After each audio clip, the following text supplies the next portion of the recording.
Okay, we'll go ahead and get started. All right, thank you everybody for joining us. My name is Kristen Stratton, and I've been invited to be a guest speaker by NorCal Services for Deaf and Hard of Hearing. I'm a hard of hearing adult and the parent of 3 children with disabilities, 2 of whom who are deaf themselves. I also work as a professional special education advocate, and today I'll be presenting the 3rd out of 4 series of presentations on special education topics. And today is IEP Basics for parents of deaf children ages 3 to 22.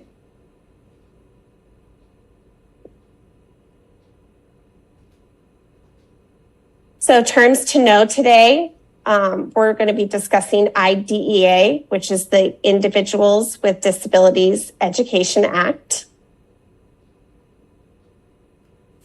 We will be discussing the document that creates the Individualized Education Plan, or IEP.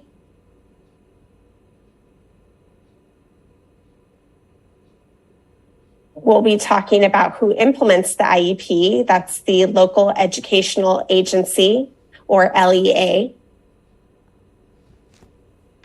And how that is should be done in the least restrictive environment, or the LRE.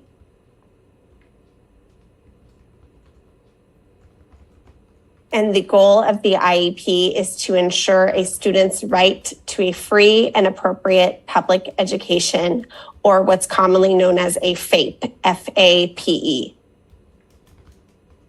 And our primary discussion will be on the DeafPlus population, which is deaf, hard of hearing, or deafblind individuals who may have or who are known to have developmental delays or disabilities.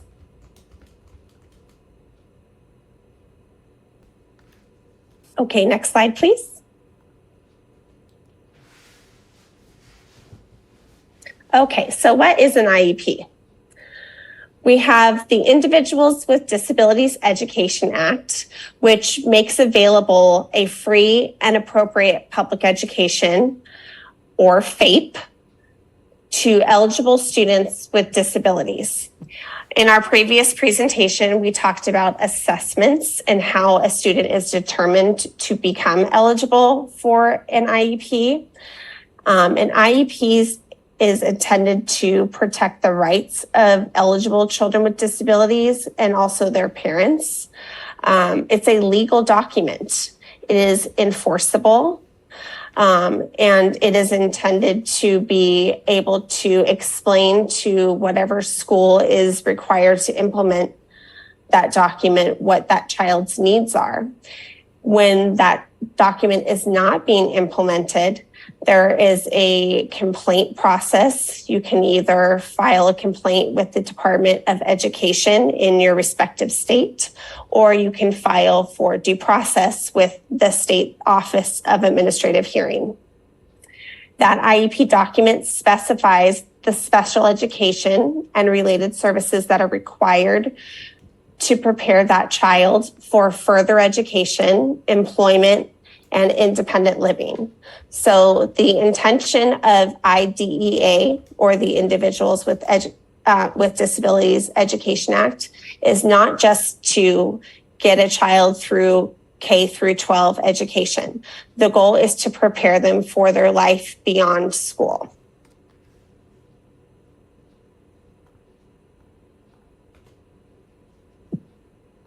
This is an example of the front page of an IEP document. Now, in the state of California, there are many different formats for IEPs that different school districts or county offices of education might adopt to organize their IEPs. So your particular school district might use a different software and it might look a little different, but the content of an IEP is always very consistent. So an IEP is always going to identify your child by name. It's always going to say when they were originally, just want to make sure we didn't lose our interpreter. Okay, thank you.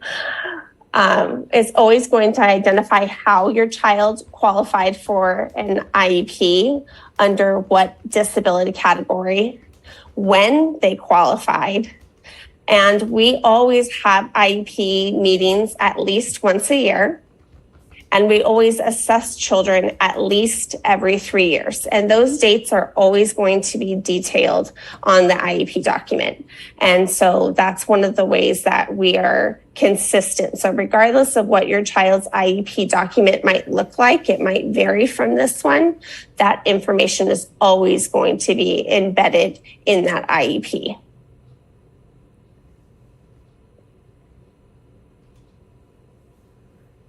So an IEP document really should build itself. The components of the IEP are very consistent. When we talk about building an IEP, we're always going to start with, where is a child functioning right now? That's the child's present levels. If we always start there, we're always going to naturally be identifying what the child's areas of needs are. Where does that child need help? And we're not just talking about grades. We're supposed to be looking at the whole child. So from the moment that child steps on campus, every aspect of their day should be considered. And once we've identified the areas in which that child needs help, then the team's job is to propose goals to support those areas of need.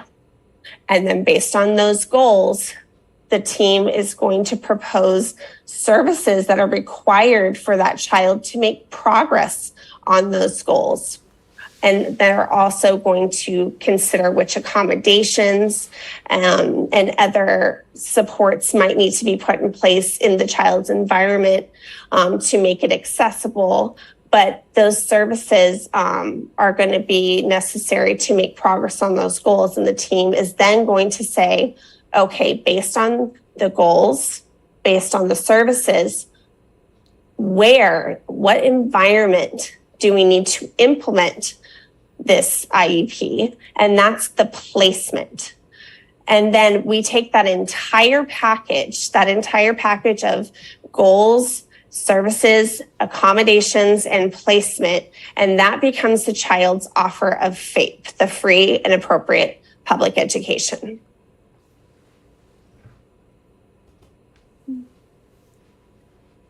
So most districts' continuum of placement options will look something like this.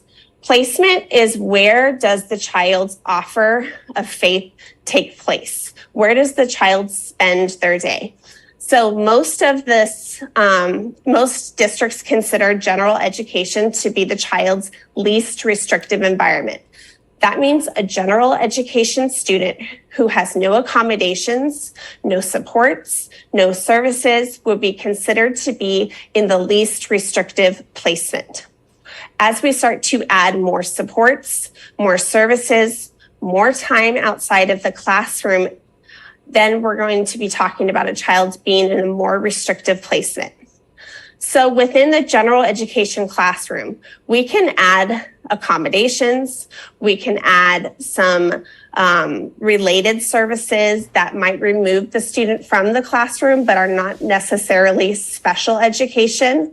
So that would be speech services, occupational therapy, but are not necessarily special education teacher services. And then once we start adding in special education, then we would consider the placement to become more restrictive. Once we start adding special education, then we're adding a service that's called SAI, or Specialized Academic Instruction. That can take place in a couple of ways within general education. It can take place within the general education classroom, and that's frequently called a push-in service. Or that can take place outside of the general education classroom, and that's frequently called a pull-out service.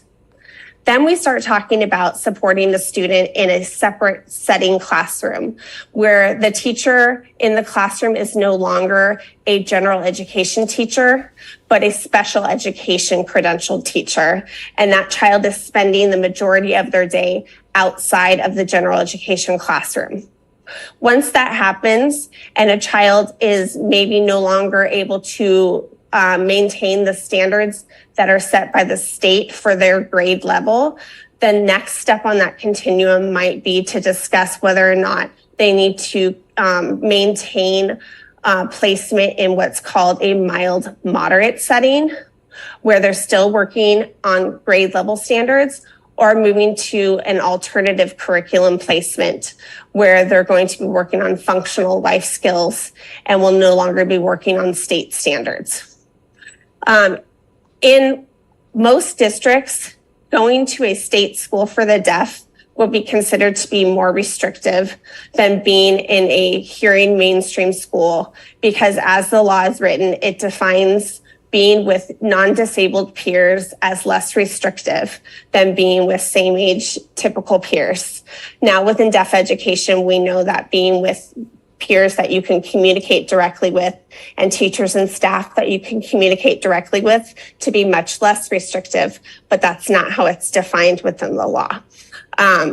Non-public schools would typically be for kids who cannot make progress in their environment in a public school setting. A lot of my clients who are placed in a non-public school require a substantial emotional or behavioral support. And then home hospital placement is usually meant to be a temporary placement, but sometimes for medically fragile or medically complex children, that is a less restrictive placement.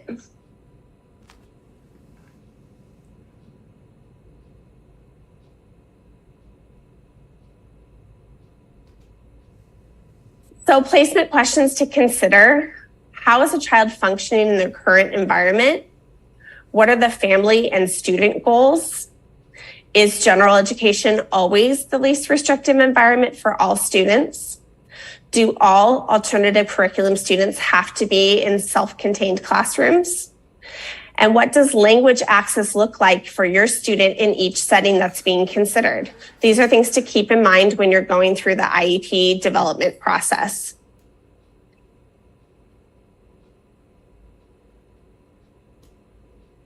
Okay, so back to present levels. We should be considering the whole child. We're looking at how does a child learn? We're going to start with the student's strengths and preferences. What do they like and how do they like to do it?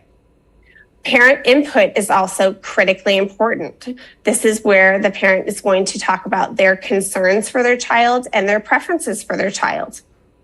In the present levels part of the IEP, we're also going to put any sort of data that we have. Maybe we have test scores. Maybe we have input from teachers about academic scores in reading, writing, and math. Any fine or gross motor skills that we can report on. Communication development is also going to be reported on here, as well as social, emotional, and behavioral needs. Health information and vocational information. That's the skills of being a student. And then adaptive and daily living skills. So here you see we consider the whole child. These are all the areas of need that we consider. And when I look at present levels as an advocate, what I don't like to see is just raw data. I want to see observational input, and I want to see what does it look like for a child to be in a classroom. This is just an example of what a present levels form might look like. Again, you'll see all those areas that we just discussed. The whole child should be considered. But again, the format might vary depending on your school district.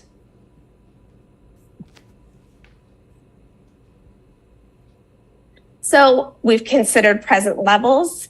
Based on those present levels, the IEP team will identify areas of need that the child requires support. And from that, we're going to say where we need to develop IEP goals. Goals are how IEP teams measure progress. Our present level is our baseline. That's where we're starting. We're identifying where we need to establish the child is at and where we want that child to be in 1 year's time. That's our goal target.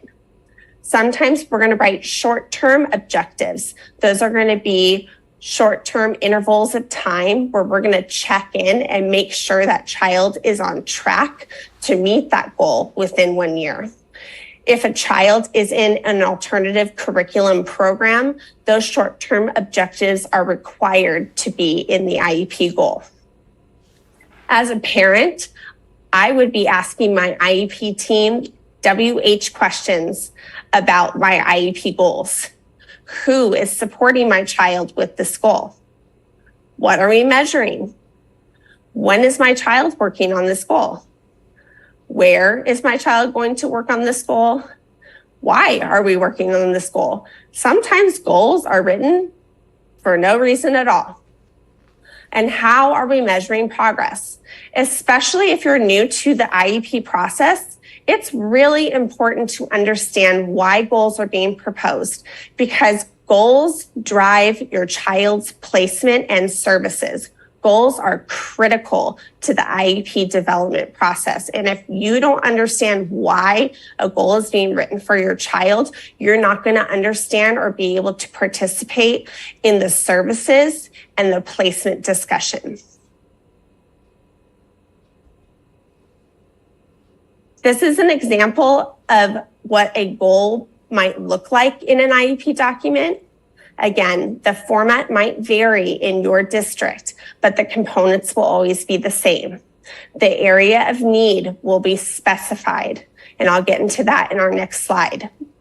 The baseline, where the child is currently at, and then we will specifically state where we want the child to be in 1 year's time, and who is going to be responsible for helping the child make progress on that goal. All of that is going to be specified in each IEP goal that we develop. Okay, so here's an example. And in true transparency, William is my child. So this comes straight from his kindergarten IEP, I believe. So our baseline is, again, our present level, where the child is functioning. So at this time, William is receptively, meaning with his eyeballs, how he understands language, identifying 16 out of 26 of the letters in ASL. That means when someone is signing letters to him, he's understanding 16 out of 26 of them. He struggles to understand P, Q, M, N, T, S, A, X, K, and E. So when an ASL letter is signed to him, he can when an ASL letter is signed to him, William can receptively identify the correct letter by selecting the corresponding ASL letter in print form from a field of 3 with 60% accuracy across 5 trials. Okay, that's a lot. If you've never read a goal, seen a goal, that might be a lot of gibberish to you. So let me walk it back very quickly. So what we're asking for our baseline is to tell us 2 things. It's asking us to tell us what the skill is and how we're measuring it based on where the student is at presently. And so for right now, the skill is receptive identification of an ASL letter and matching that to a printed ASL card. And I'm measuring it by trialing that student. I'm asking them to do it 5 times, and I'm saying, okay, 3 out of 5 times, I'm getting 60% accuracy. It's still okay if that's a little confusing, but this is the language that you're going to see in ASL goals, in math goals, in speech goals, or at least you ought to. If your baseline or your present level does not have anything measurable in it, that's a problem. So for our annual goal, we're going to say by November 16th, after being shown an ASL letter signed to him, William will demonstrate knowledge of all 26 letters receptively by receptively identifying the correct corresponding letter from a field of 3 with 100% accuracy across 5 trials. So there's 2 things I want to point out here. We're doing the same skill, which is receptive identification of an ASL letter and matching it to a corresponding ASL card. We're asking for the same number of trials, and we're still measuring in a percentage. So everything that we're trying to measure matches and the skill matches. That is what an optimal ASL or any sort of IEP goal should look like. Your skill should match and your measurement should match. And if they don't, the IEP goal needs to be revised. We are, again, teaching an IEP goals specific class on November 30th, and we deep dive heavily into how we build goals because it's a lot of information. So I highly encourage you to attend.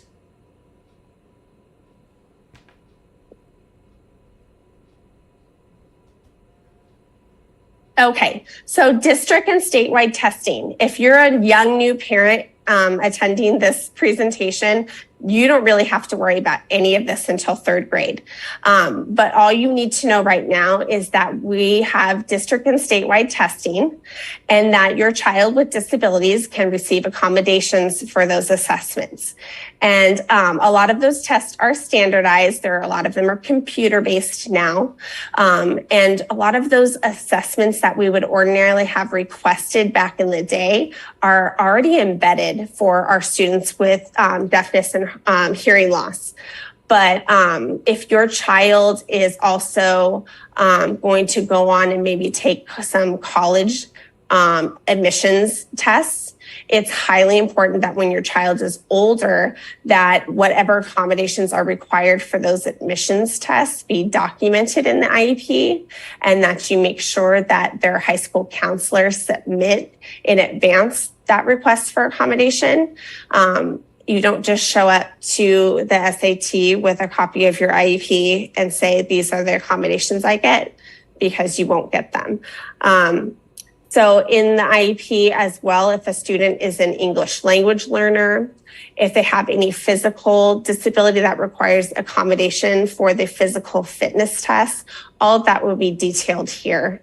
If your child does have a physical disability, California is very, very strict on requiring physical fitness tests, even for the most impacted children. I have clients who are in wheelchairs who are still not exempt from any level of participation in PE tests, even with doctor's notes. So just know that that's something that if your child requires accommodation, you need documentation from your physician as to what they can and cannot participate in. So special factors is a very important part of the IEP for deaf and hard of hearing students.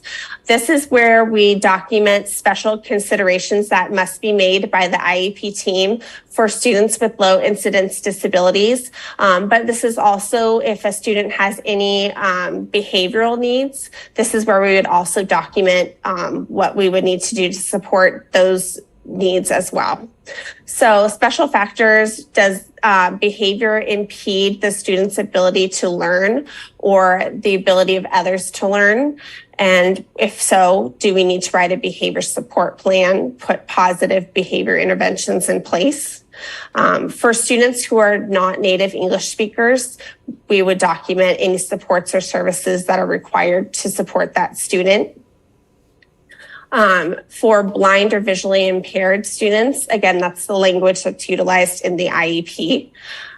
We would document if they need instruction in Braille, any accommodations or low incidence equipment.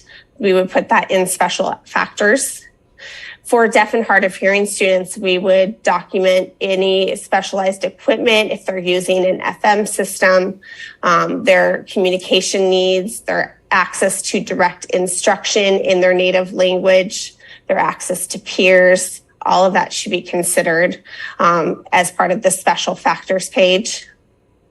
And any assistive technology needs are also documented here. And that would include the needs of students with orthopedic impairments, if they need communication devices, if they need any adaptive equipment like wheelchairs, gait trainers, all of that would be documented in special factors.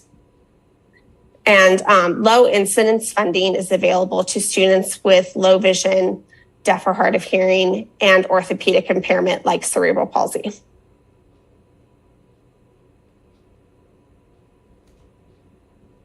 This is an example of the special factors page.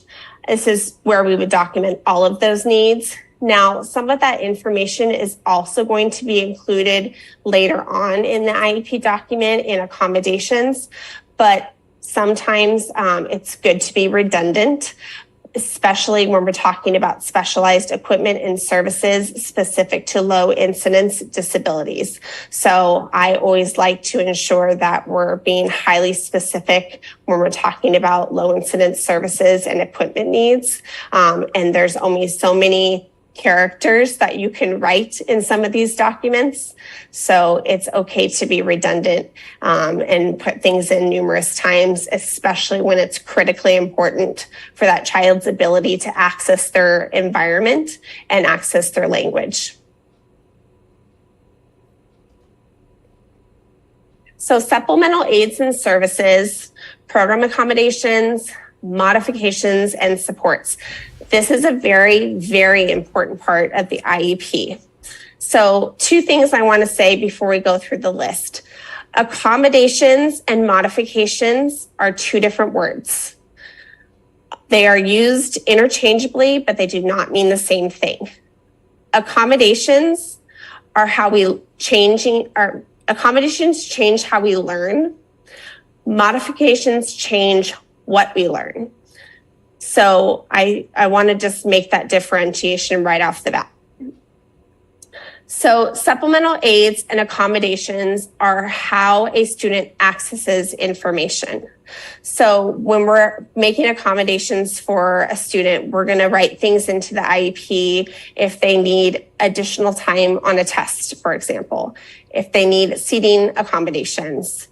If a student is utilizing hearing assistive technology and they need listening breaks, repeating and restating questions, referencing a student by name to help locate a speaker, things like that.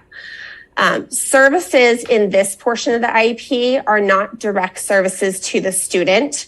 They typically refer to consultative services that are to support staff or parents on behalf of the student. So this might be the deaf and hard of hearing teacher consulting with any of the other teachers that are instructing the students so they know how to appropriately support that student and implement all of their accommodations.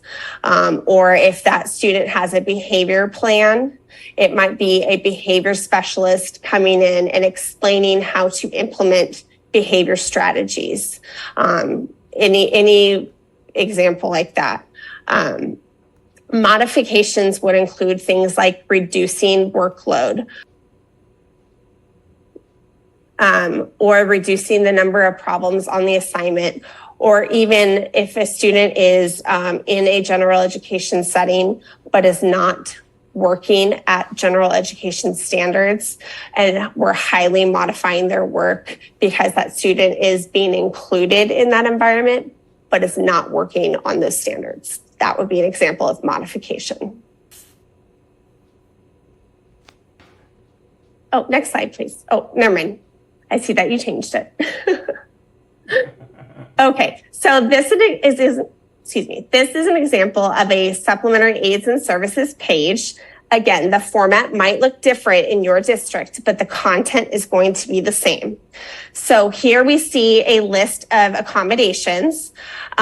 What is always going to be included is a description of the accommodation or the service or the modification, who it is meant to support, the start and end date, how often that is meant to take place, the duration that support is meant to take place, and where. So for example, in this slide you have in front of you, the first example mentions attention gaining methods. And that includes tapping the student on the shoulder, tapping their desk, flickering lights on and off. These are all common attention gaining methods for students who are deaf and hard of hearing. And the support is for both student and personnel. And the start and end date is for the duration of the entire student's annual IEP. It's 5 days a week. It's for the entire time the student is receiving direct instruction, and the location is in the regular classroom because this specific student is a hard of hearing student in a general education setting. The next slide, please. This is the same page, but for a different student. This student is a signing student, and the top accommodation is for a book stand to be provided to William. This is for my son, so that he can sign books hands-free. So if you think about it, a student who's signing wouldn't be holding their book. They would need something to support the book so that they can sign the book. So that would be an example of an accommodation to support that student. And again, you see that there's, it specifies who that support is benefiting. The duration is for the length of the annual IEP, up to 10 times a day. Sometimes we're just guessing.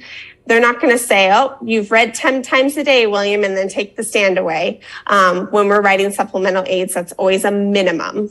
And then up to 15 minutes. Again, they're not going to say your 15 minutes is up and then take away the accommodation.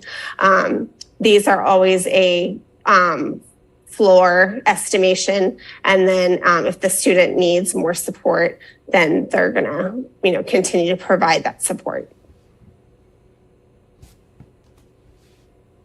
Okay, related service. What is a related service? It's a supportive service that's required to assist that child with a disability to benefit from their special education. So again, we talked about those IEP goals, what's required to make progress on those IEP goals. And generally speaking, that's going to be a related services provider. That's someone who's an expert in that specific area of need, whether that's a speech provider, an occupational therapist, a special education teacher, or a behavior therapist. It's someone who's going to be qualified to support that student in that area of need. Related services do include transportation. A lot of times I will hear people say that they were denied transportation because their child is attending the school closest to home. Related services are always an IEP team decision. It is not anywhere in the law that it says if a child is going to school too close to home, that's it. They don't qualify for transportation. It does say in the law that related services are at the discretion of the IEP team. So if it's required for the student to get transportation in order for them to benefit from their IEP, then that's what's going to be added to the IEP, regardless of how close or far their school is from their home. Related services did not include anything related to cochlear implant mapping. So the law does explicitly state that that's not covered as a related service. So when we're talking about how to offer related services, one of the things we ask is how often does that child need to receive that service? When we talk about those goals, we're going to ask questions like, what's the discrepancy between where that child is currently and where do we want them to be in 1 year's time? How often do they need support from that service provider to reach that goal target? That's why we ask those WH questions, so that we are making sure that when we get to that services conversation, we know that we're making an appropriate recommendation for the right amount of services. How many goals does that student have in that particular area? Do they have 10 academic goals?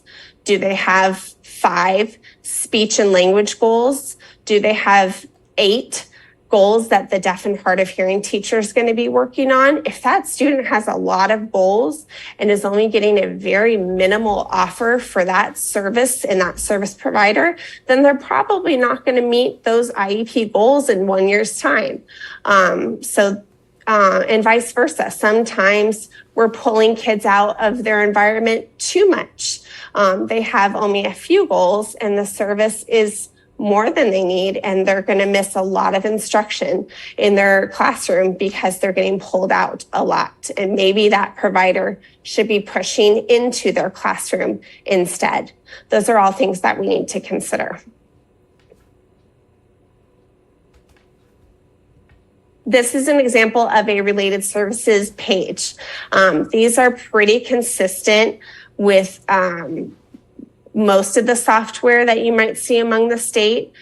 One of the things I'll say about related services is the offer for a related service needs to be highly specific. What I see often as an advocate is I will see in the comment section, especially for specialized academic instruction minutes, that's time with a special education teacher, that it's going to be a combination of push-in minutes and pull-out minutes, but it doesn't specify how many minutes that teacher is going to be going into the classroom to visit that student and how many minutes that teacher is going to be pulling that student out of the classroom. And that is not an offer of FAPE. We need to be able to always know exactly how many minutes that student is going to be in and out of their classroom environment. So IEP offers always have to be specific. So if you can see in the example I've provided, there is a box of several related services. The first of which is for specialized deaf and hard of hearing services. This was for a student who's in a mainstream or hearing program and is receiving itinerant services, meaning that that deaf and hard of hearing teacher rotates from site to site. And this specifies the service provider, so the specialized deaf and hard of hearing services, the frequency of the service, the duration of each time that teacher visits. So it's going to be a 20-minute visit, 12 times a year, totaling 240 minutes a year. And it'll specify whether that's an individual service or a group service. And there will be a start and end date. So for this situation, this is going to take place over the course of the entire annual IEP. Sometimes we will add services mid-year because we decide a child needs something. So the start and end dates will be a little different. So, these are things that you're going to see as you're going through the IEP development process. But again, all of this needs to be specified. It has to be a highly specific offer, or you as a parent cannot agree to it, because one of the most important parts about being an IEP parent is that you have to have the opportunity for informed consent.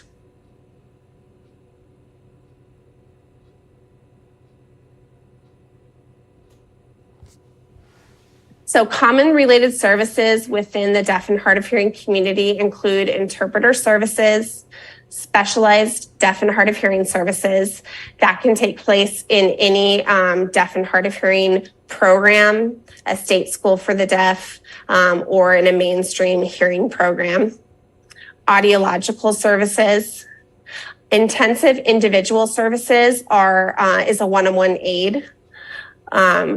Speech and language, which depending on which program you're in, can be working on spoken language, but can also be working on a child that's signing, or maybe they're working on being bilingual. It just depends on that child's placement. Occupational therapy, and an occupational therapist can help work on fine motor skill development to work on sign language proficiency.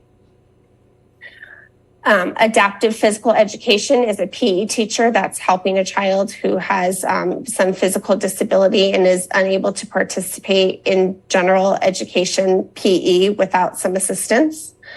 Specialized academic instruction is special education teachers providing academic instruction.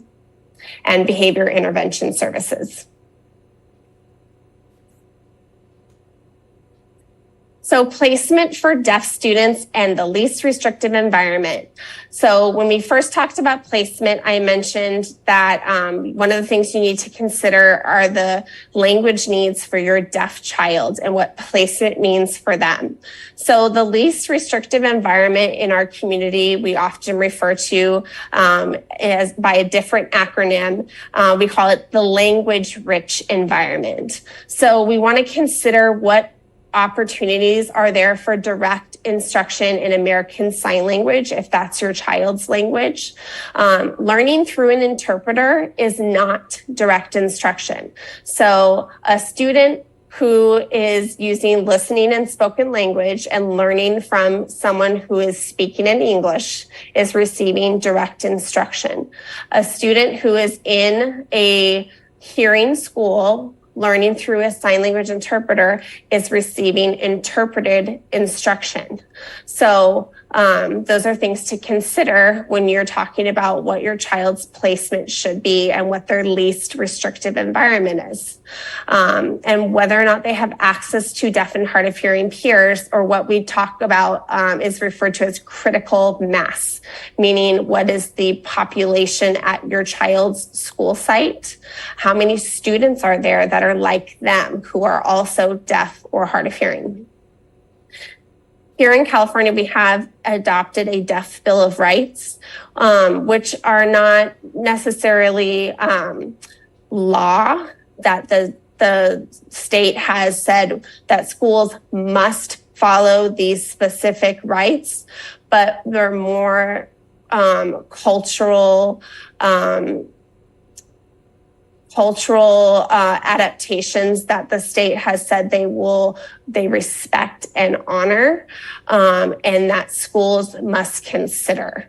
And so I like to introduce the Deaf Bill of Rights to schools when I'm working as an advocate for deaf and hard of hearing kids, because a lot of school districts don't even realize that that's been adopted as part of the educational code. One of the challenges in our very, very large state is that we have very rural areas in some parts of California. And in a lot of areas, there's a huge issue with access to qualified interpreters. There is a shortage of teachers of the deaf. Many programs for deaf of hard of hearing students within counties or school districts are either very, very small or have even closed. We do have state schools for the deaf, but again, they have residential options, but these are all things that parents have to really consider when they're thinking about what's most appropriate for their child. I know in our situation, we have a child who is deaf and has multiple disabilities, who was at a state school for the deaf, but due to medical reasons had to move back to a local school and is receiving instruction through an interpreter. And that was a very difficult decision. So, you have to weigh the whole child. Again, it's not just about one need of the child. We always have to consider the whole child when we're talking about placement and when we're making that offer of FAPE. Oh, next slide, please. Okay, perfect. Speaking of offer of FAPE, and speaking of Mr. William, who's pictured right here, he's actually at CSDR in this picture. So FAPE is an individualized education program. It should meet your child's unique needs. And FAPE can only happen if your child is receiving an educational benefit. The purpose of IDEA is to prepare students for further education, employment, and independent living.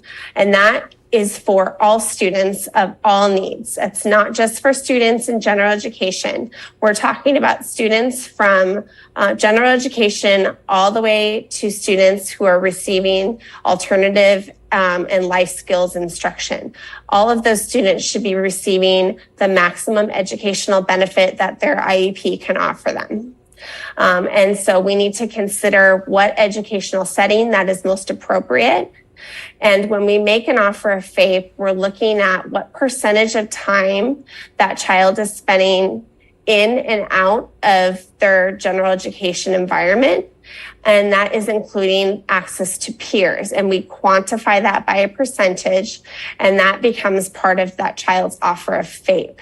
And I say peers in quotations here because for a deaf and hard of hearing student, peers can mean a very different thing. And we're always trying to think through that deaf and hard of hearing lens when we're thinking about peers, because we always want to remember the importance of deaf and hard of hearing students having access to students like them who are language peers.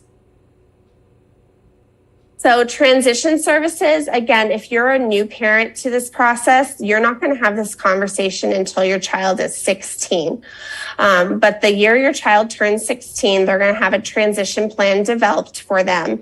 And the purpose, again, is to develop a plan for your child so that they're prepared for life beyond high school, life beyond their adult transition program if they're going to remain on an IEP past high school. We're supposed to be preparing students for life as adults. So part of that IEP document at that age is to develop a transition plan, which includes goals. And one of the things as a deaf and hard of hearing advocate, I always want to include is for advocacy goals. And if a student's going to get out and go get a job, one of the things they should always know how to advocate for is for ADA, for Americans with Disabilities Act, accommodations at their workplace. And that can be for them to have amplified headset if they're going to be working at a job where they're going to be doing phone work, or if they need an accessible entrance at their workplace. That's something that I think is not done enough on these transition plans. So just put that in the back of your mind when your child's getting close to this age, and just really think about when you're getting close to graduation, you should be in contact with the Department of Rehabilitation. You can start receiving DOR services at age 16, and they are critically important to your child's post high school and graduation success and employment.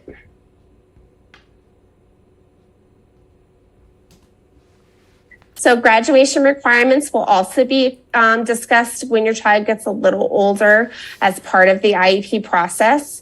There are two tracks that are primarily discussed in the IEP, and that's whether or not your child's going to receive a high school diploma or they're going to get a certificate of completion.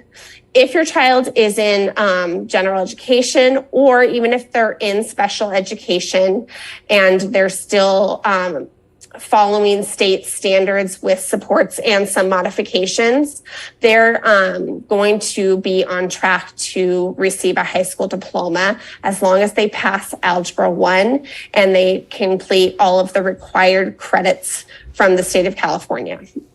In our state, you must pass Algebra 1 to receive a high school diploma. If a student is in an alternative curriculum setting, or the IEP team determines that it's best that they complete a certificate of completion, then they become eligible to remain on an IEP until the age of 22. And then they can also participate in a post-high school program called an adult transition program. And that usually will focus on job skills and life skills necessary for post-ATP or adult transition program living and employment.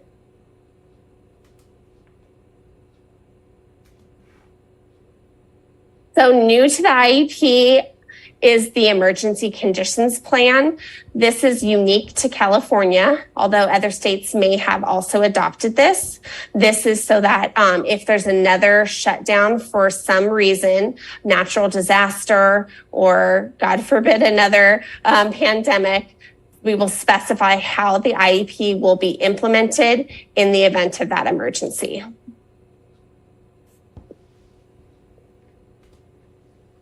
And then lastly, participation and consent. Our state requires parents to consent to an IEP in order to implement it or to make changes to it. That's not true of all states. Some states, they can make changes to the offer of FAPE without parental consent, including changes of placement. Here in California, that's not the case. So when you have developed the entire IEP document, you're going to get a copy of it in its totality. You're not going to sign anything at the meeting. They might ask you to. All you have to really sign at the meeting is that you participated. So you can say, okay, I'll sign. I was here. I participated. But you do not have to sign consent to the document. And really, you should not until you have seen the whole thing. You've had a chance to take it home, reread it, digest it all, ask questions. And quite honestly, usually there's things that need to be revised, or you might reread through something in present levels and go, oh, that's not quite what I said, or I don't understand what this means. And you kind of want to ask a question or get some clarification, maybe revise some of the goals, because as we spoke before, maybe there wasn't a percentage in one of the baselines, and you want to make sure that that child's IEP goal is really going to be measurable. There are things that sometimes after the meetings we go back and forth on a little bit. So you really should not be signing consent at the meeting. So it's okay to sign as a meeting participant. So that's fine, but I would highly, highly encourage you to wait until you get the entire IEP document in your hands and have a chance to read it over and digest it before you sign consent. So here in California, we sign a couple ways. You're going to initial whether or not you received a copy of what's called your procedural safeguards. We're going to do a presentation upload to the website on that. We had a little technical difficulty on our procedural safeguards presentation earlier this month. So we didn't get a chance to go really in depth on the entire presentation, but that will be made available on NorCal's website probably sometime in December. But your procedural safeguards are all of your parental rights. You'll sign that you got a copy of those. You're required to get those at least once a year. And then your signature for consent includes a couple of options. You can agree to all parts, saying, hey, I read every part of this IEP document. Great, I understand it. I agree to all of it. I think it all supports my child appropriately. Yes, this definitely going to provide my child with a free and appropriate public education. Or maybe you read it and you say, okay, well, there are parts of it that I don't agree with, but I don't want my child to not start some of these services. So I will agree to it with the exception of ... And I will provide a written statement with the things that I do not agree with, but I will provide consent so that what is being offered can be initiated. But then that also gives me the opportunity to document the things that I still think are insufficient, are not appropriately documented. Maybe someone said something in the notes that are not what I said, so I disagree with that. Maybe I asked for more services than what they offered, and I disagree with the service offer. Those are all examples of what you might sign with exception to. But you're always going to do that in writing. It's very rare that a parent's going to sign do not agree with the entire document. And if you're feeling like that's what you ever need to sign, I really would advise that you talk to an advocate first, because that's usually got some implications. Maybe you might even be going through due process at that point. So I would say if you're going to sign do not agree with the entire document, you should probably at least talk to an advocate before you sign that way. In California, the IEP will also maybe ask for your consent for Medi-Cal reimbursement.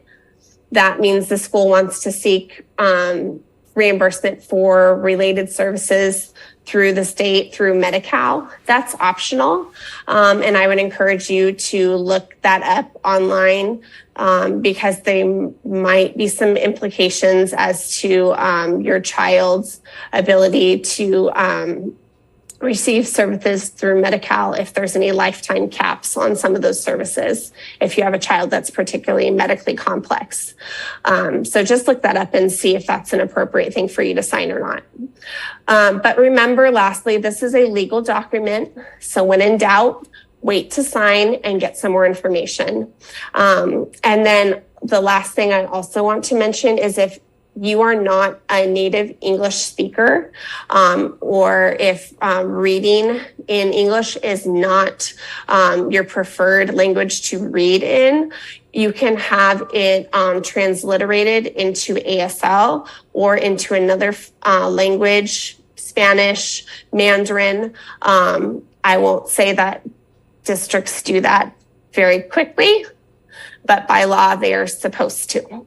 And if you have any difficulty in having that done, please contact NorCal or another advocacy agency, maybe disability rights. It really just depends on the language and what difficulty you're having. But that is a right that you have, is to have all documents translated into your native language so that you can participate in the IEP process. So I will take any questions if anybody has any. If you do not, thank you so much for the opportunity to present today. Again, we have our IEP goals training on the 30th of this month. It'll be the same time, 10 to 11. And we also will be putting up a QR code. If you would like to provide us with some feedback about today's presentation, we would really appreciate it. And if you would like to ask a question, you can utilize the chat box and I will take your questions.